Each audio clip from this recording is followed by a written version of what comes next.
The What Your Next podcast helps you build a TBR of future favorite books. In each episode, Lauren and Maine interviews authors and book influencers to recommend books they loved for you to pick up today.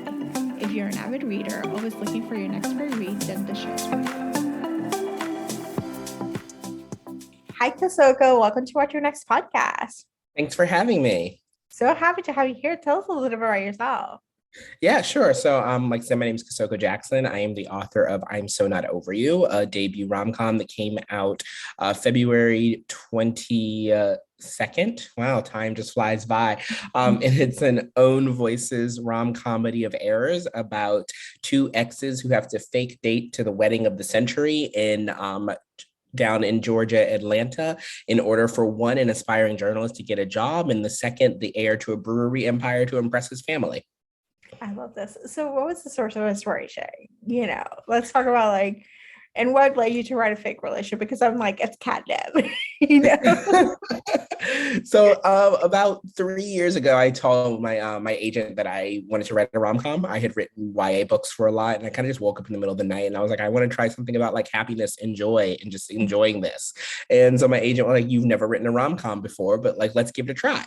And so we went through like a whole bunch of ideas. We spent a year kind of like honing like 4 different other ideas. And this was just the one that was click. I talked with another friend of mine, Leah Johnson, a YA author, and like she loved this idea. And so I kind of pitched it to my agent and he was like, this is the one. And it just like flowed from then on out. Like I wrote 50 pages. We edited it for maybe a month, sent it out on submission, and then it sold 4 months later. I love this. And I love this. I read the book and I have to say, it was just so good.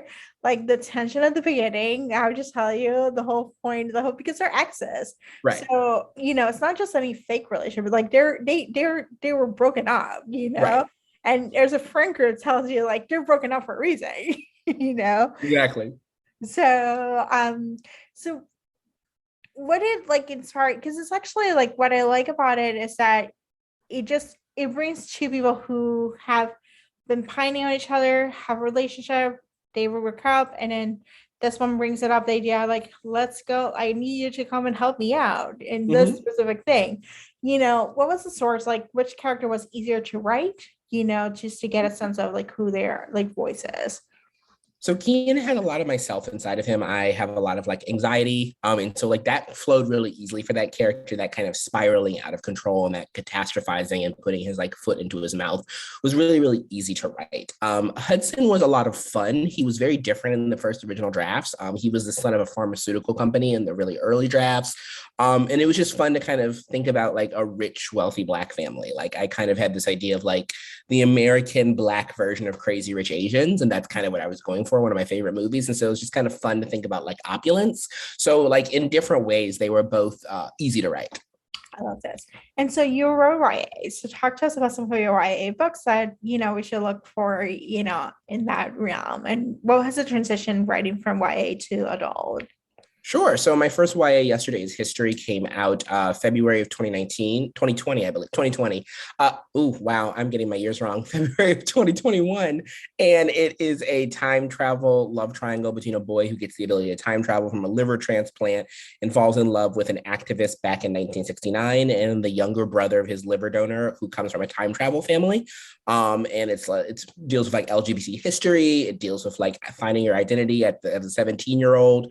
And then my next book, Survive the Dome, which comes out March 29th of this year, is a Black Lives Matter thriller, science fiction thriller, about what happens after a police protest when a giant dome gets put over Baltimore that cuts off communication, and kind of like a team of ragtag, motley teenage activists basically try and take down the dome and like all the atrocities that happen. So I write a lot of science fiction and YA that has like a social justice theme to it. I come from a social justice background. I would probably say the biggest difference between the two is a lot of teenagers are experiencing and like finding their identity for the first time, which is a big theme of YA. Kind of like put your name and your mark on the world while also trying to understand yourself. While in adult, you have all this back history and backstory. People are usually fairly fully formed, even though they are like still discovering themselves. Obviously, as adult, we have a lot more baggage built into us.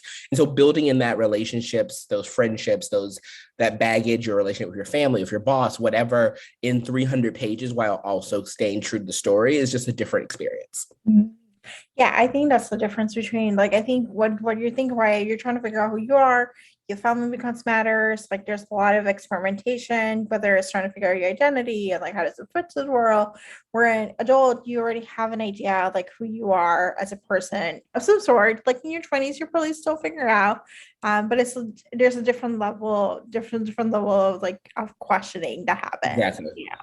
So obviously, Keon has a question. He's like, I need a career. Right. Career is more important than when you're a teenager, it's like going to college. Exactly. So It's the next step. it's the next step. What is the next step? So, all right. So let's chat some book recommendations. How many books do you recommend our listeners to pick up?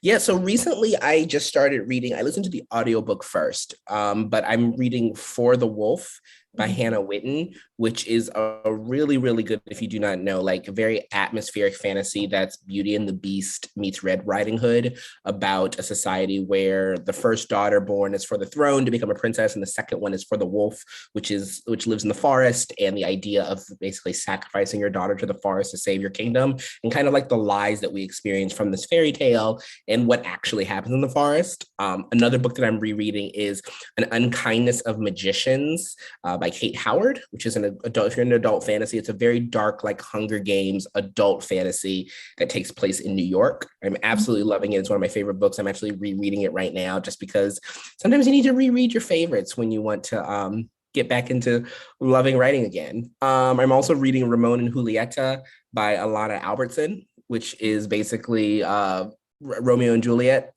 with taco stands and the taco restaurant, which is like the perfect pitch to me. Like I love everything about it. And then the final book that I'm reading right now, because I read a lot at once, is The X Hex by Erin Sterling, Yes. which basically is like practical magic meets Sabrina the Teenage Witch in a small town where hijinks ensues when you try to curse your ex. Yes. I think the X Hex is like the same vibe. The same vibe of like, I'm so not over you. Like we don't like each other. That's a Let me just compliment. hex Thank you. you. Let me hex you because we don't like each other. So I love this. So tell us where we can find you online. I'm so sure you can find me everywhere by my name, Kosoko, Kosoko Jackson. So one word. My website's Kosoko Jackson, and all my handles are Kosoko Jackson on Twitter and Instagram. Awesome. Thank you, Kosaka, for being on the show. Thank you for having me. If you enjoyed this podcast, feel free to share with friends, subscribe, rate, and review the show. This is the easiest way to support the podcast. Today's episode's partner is Libra FM. If you're an audiobook listener, then you should add Libra FM as your go-to source for paid audiobooks. Libra FM makes it possible for you to buy audiobooks through your local bookstore. Memberships start at $14.95, and they also have great sales for women's audiobooks each month for $3.99, thanks to the Kiss Club. To sign up for Libra FM, please visit whattoreadnextblog.com/LibraFM. You will receive a free audiobook when you sign up for a monthly subscription. If you purchase a subscription through our link, you will be supporting the podcast at no cost to you. The What to Read Next podcast is part of the Frolic Podcast Network. Please visit frolic.media/podcast to discover new shows to tune in. Thank you so much for listening and have a great day.